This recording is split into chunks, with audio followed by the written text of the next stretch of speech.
不動産屋さんの階段です。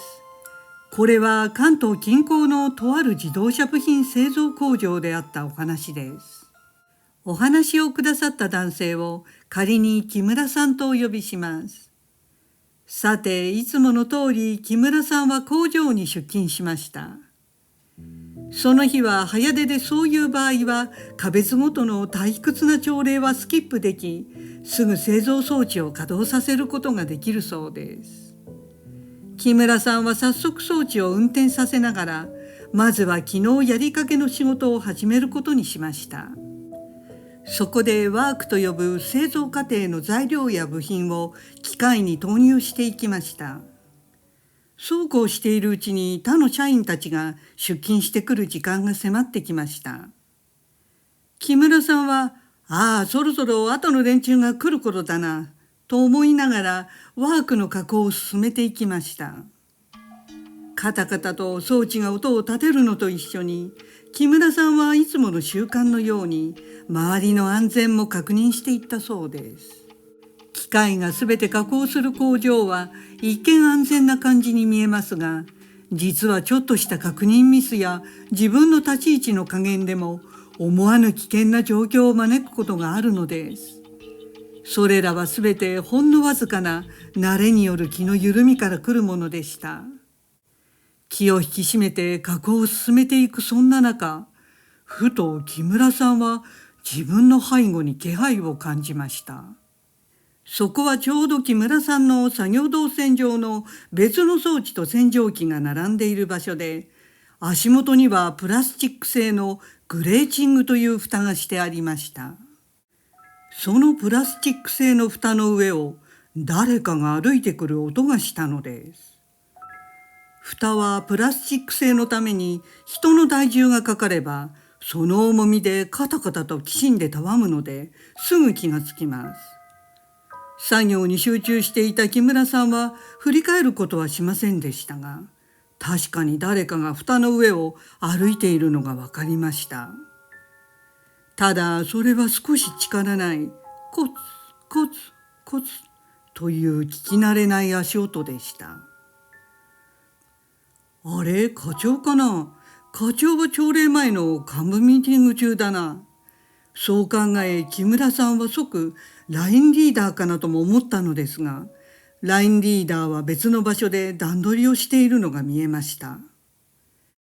それで木村さんは、じゃあ誰なんだろうと不可解に思うと、次の瞬間、その何者かは木村さんの背後を左から右にするりと抜けていきました。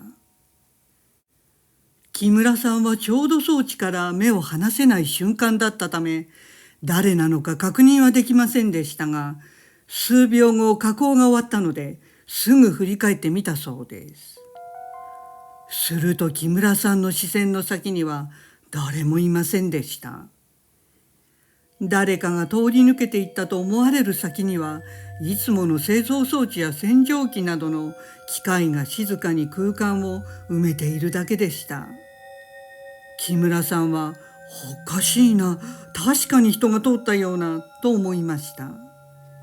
でもよく考えてみたら、木村さんのいる場所は人とぶつからずにすれ違うことができるほどの広さはなく、どちらかが譲らなくてはならない狭い通路でした。そんなわけないな、気のせいかとすぐ思い直し、その日は自分の作業への集中力が欠けてきたのかなと、逆に気の緩みを反省したそうです。それから2週間ぐらいは何事もなく、木村さんはあの日の奇妙な足音のことなどすっかり忘れていました。さて、その日は木村さんは例のプラスチック製のグレーチングの蓋の上のそばにある洗浄機の前で作業をしていました。その日も早出で、まだ他の社員のほとんどが出社していませんでした。すると木村さんの右手からコツコツコツという足音がまた聞こえてきました。それと同時にプラスチック製の蓋がきしむカタカタカタカタという音も聞こえました。おや、また誰か来るのかな。そう思いましたが、以前の時ほど気になりませんでした。というのも、木村さんが立っている洗浄機の後ろは少し広い通路になっており、相手がやや身をかがめれば木村さんとすれ違うことは容易にできたのです。そこで気にせずにいつものように木村さんは装置にワークを投入していました。するとその誰かさんはどんどん近づいてきて、コツコツコツピタッとまさに木村さんの背後の右手で立ち止まったそうです。そこで木村さんは特に意識もせずに身を小さくして、その背後の誰かさんが楽に通路を通れるように譲りました。すると不思議にもその誰かさんは通り過ぎることなく、木村さんの背後でくるりと U ターンをしたようで、今来た右手の方にコツコツコツと戻っていきました。木村さんは一瞬、なんだこいつ、ふざけてんのかとムッとしました。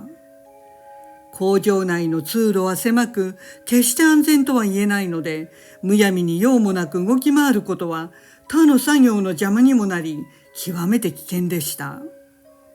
一体誰なんだとすぐに振り返ってみたのですが、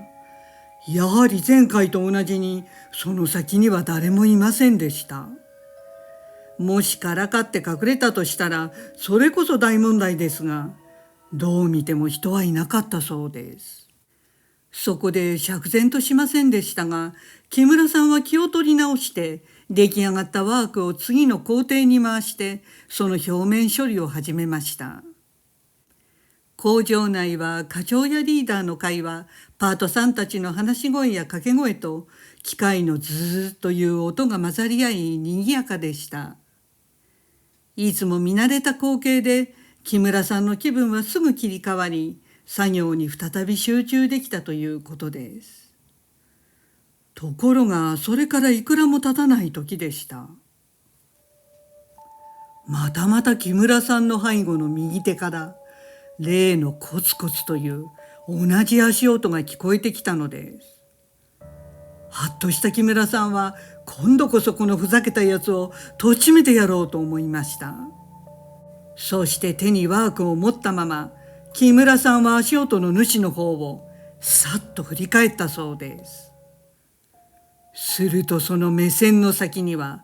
プラスチックの蓋の上に立つ誰かの足元があり、古い安全靴が目に入りました。そしてその人物は見慣れないグレーの作業ズボンを履いているのが分かりました。一瞬木村さんは、おや、うちの工場のユニフォームはブルーの上下のはずだが、グレーのズボン、お客か業者かなと思いました。でもそれなら課長やリーダーが帯同するはずだし、こんな早朝から来るわけがないと短い数秒の間に考えました。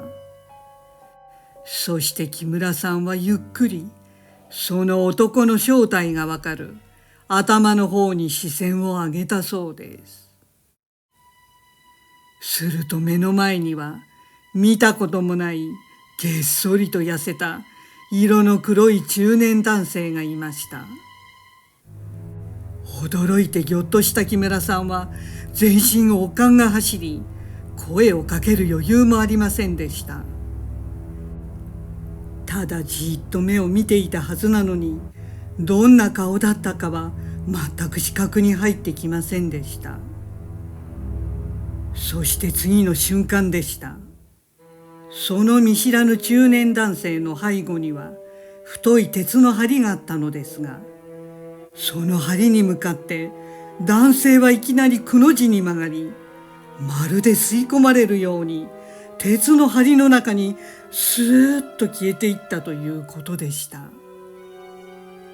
木村さんはワークを持ったまま呆然とその場に立ちすくんでいました。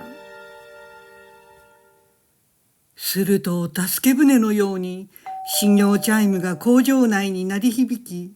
木村さんは我に返ったそうです。その後は意外にも冷静だったそうで、木村さんは騒ぎ立てることなく、すぐに見間違いではないかと周りを確認したということでした。もちろんどこにもそんなグレーの作業着を着た中年男性などいませんでした。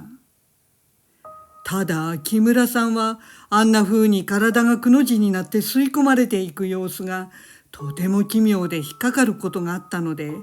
後日総務課の課長に聞いてみました。この会社の以前のユニフォームはどんなだったかを尋ねると、昭和30年代の初め頃まではグレーの作業着だったということでした。課長はその昔の工場内での事故まではよく知らないということでしたが、どうしてそんな奇妙なことを聞くのかと尋ねられたので、木村さんは正直に話してみたそうです。すると課長の顔色が少し変わり、半信半疑なんだがと前置きをして、この工場では他の部署のやつが残業中に同じような男の霊を見たという話をしていると言いました。それを聞いて木村さんは、あの男性はやはりこの工場内で機械に巻き込まれて亡くなった工員の霊だったのではないかと思いました。あの体がくの字になったまま吸い込まれて消えていく様が、大型機械に体ごと巻き込まれていく様子にも見えたからです。そしてたまたま木村さんと波長があったから、何回も木村さんの気を引こうとしていたのではないかとも思いました。さて、ここで話は終わるはずだったのですが、その後木村さんから連絡があり、木村さんが作業をしていると、また狭い通路を誰かの作業着の端が自分の背後に触れながら通過していったということでした。まだあの痩せた中年男性はこの工場内をさまよい、木村さんにつきまとっているようですね。ご視聴ありがとうございました。よろしければチャンネル登録といいねボタンをお願いします。